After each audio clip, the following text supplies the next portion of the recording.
The transport pod's emergency beacon had been screaming for 3 hours before it finally died, leaving Princess Maya of the Celestial Throne in absolute silence. The crash had torn through the starboard hull, sending her diplomatic vessel spiraling into an uncharted sector of space before depositing her escape pod on this unremarkable moon. Maya's species, the Valorians, were known across 17 galaxies as the Empire Builders, the diplomatic elite who had maintained peace for 12 millennia. Her crystalline skin shimmered even in the dim light of the pod's failing systems, casting prismatic shadows across her elegant features. She was heir to the greatest civilization in known space, and now she was stranded on a rock that probably didn't even have a designation number. The external scanner indicated a structure nearby, approximately 2 kilometers from her position. Atmosphere was breathable, gravity was manageable. With her communication array destroyed and no rescue probable for at least a standard week, Maya had little choice. She gathered what remained of her diplomatic robes, straightened her crown, now slightly bent from the impact, and began walking. The structure revealed itself as she crested a rocky hill. It was military, unmistakably so, but the architecture was unfamiliar. Compact, efficient, brutalist in its functionality. The metal bore markings in a script she'd never seen before, though her translator implant struggled to process it. After a moment, words began to form. Earth Defense Initiative Forward Operating Base Gamma 7. Earth, the name triggered something in her memory banks. A restricted file. A species classified as developing and quarantined by Galactic Council decree nearly 200 years ago. Humans, they called themselves, primitive, violent, unready for the galactic stage. And yet here was their base, in a sector that should have been empty. Maya approached the main entrance, a heavy blast door that looked capable of withstanding orbital bombardment. She found what appeared to be a communication panel and pressed what she hoped was the correct button. Nothing happened for several seconds. Then a voice crackled through, speaking that same strange language. Her implant translated with a slight delay. "This is a restricted military installation. Identify yourself." Maya drew herself up to her full height, activating the diplomatic protocols her mother had drilled into her since childhood. "I am Princess Maya Valshara, heir apparent to the celestial throne of Valorian, ambassador plenipotentiary of the 17 allied galaxies. I have been involved in a spacecraft accident and require immediate assistance and communication access." There was a long pause. Then the voice returned, sounding significantly more confused. "Say again, this is Corporal William Chen, and I'm pretty sure you have the wrong address, ma'am." The door hissed open. The human who stood before her was not what Maya expected. He was young, perhaps in his mid-20s by Valorian estimation, with dark hair and eyes that held an alertness that spoke of too many watch shifts. He wore a combat uniform in mottled gray and black, and a weapon was mag-locked to his thigh. But what struck Maya most was his expression. Not fear, not awe, just intense curiosity mixed with professional wariness. "You're actually an alien," William said, stating the obvious with an odd mix of wonder and matter-of-factness. "I mean, obviously you are, but, wow, okay. Please come in before something tries to eat you. This moon has some really unpleasant wildlife." Maya stepped inside and the door sealed behind her with a solid thunk. The interior was Spartan, all function, no aesthetic consideration whatsoever. So very military, so very not what she was accustomed to in diplomatic settings. "I apologize for the intrusion," Maya began, falling back on her training. "I was unaware this sector was occupied. My vessel was attacked by raiders near the Keshan Nebula. I escaped, but my pod's navigation was damaged."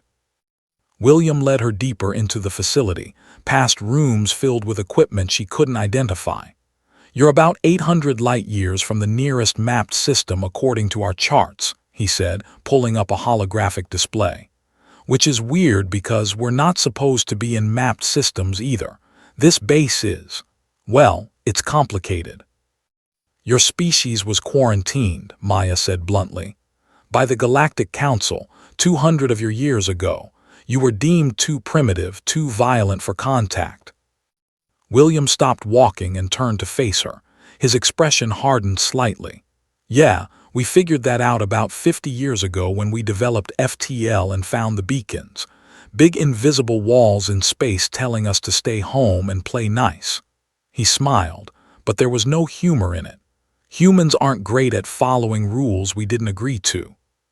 He gestured to a room that appeared to be a combination of living quarters and command center. Have a seat, Your Highness. I'll get the communication array warmed up, see if we can reach your people. Maya settled onto a chair clearly not designed for Valorian physiology. You're alone here. Skeleton crew, William said, his fingers dancing across holographic controls. 4 of us total, rotating shifts.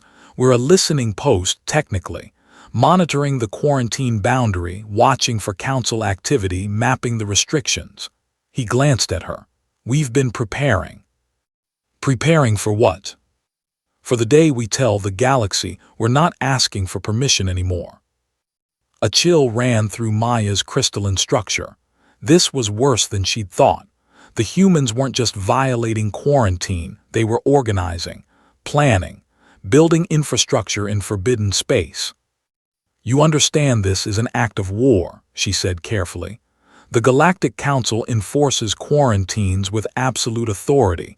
Species that violate them are sanctioned. William's laugh was bitter. Sanctioned, nice word for genocide. He pulled up a file, projecting it in the air between them.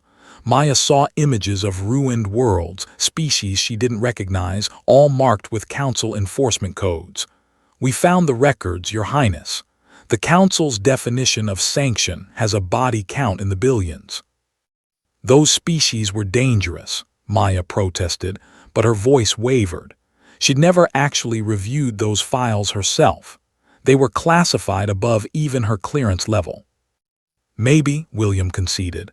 Or maybe they just wanted to explore, to grow, to exist outside the Council's neat little box. He sat down across from her. We've spent 50 years watching you, all of you, the Valorians with your diplomacy, the Krell with their trade networks, the Cynthians with their hive minds, and you know what we learned. What? You're not better than us, just older. You've had more time to polish your violence, to dress it up in nice words and treaties. But underneath, you're just as capable of terrible things as we ever were.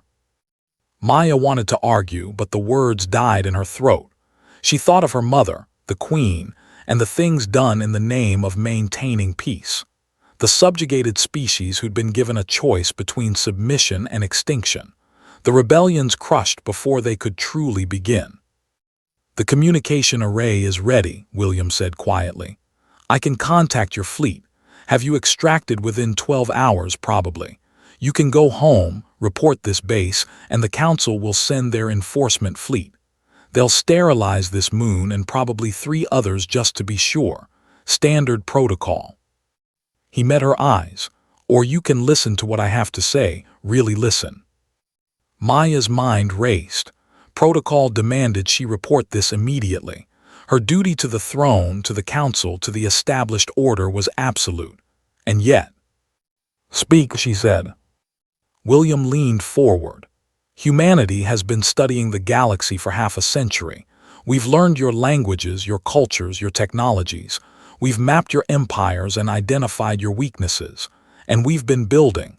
Ships you can't detect. Weapons you've never imagined. AI systems that make your best computers look like abacuses. You're planning an invasion, Maya breathed. No, William said firmly. We're planning a conversation, a real one, not one where we're the children being told to sit down and shut up while the adults talk. He stood, packing. In 6 months, a human delegation is going to arrive at the Galactic Council headquarters. We're going to present our case for admission as equals. We're going to show them what we've built, what we've learned, what we can contribute. They'll never allow it.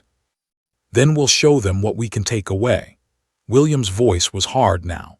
We've identified 17 critical systems the Council depends on for trade, 43 unmanned automated facilities that keep your empire running.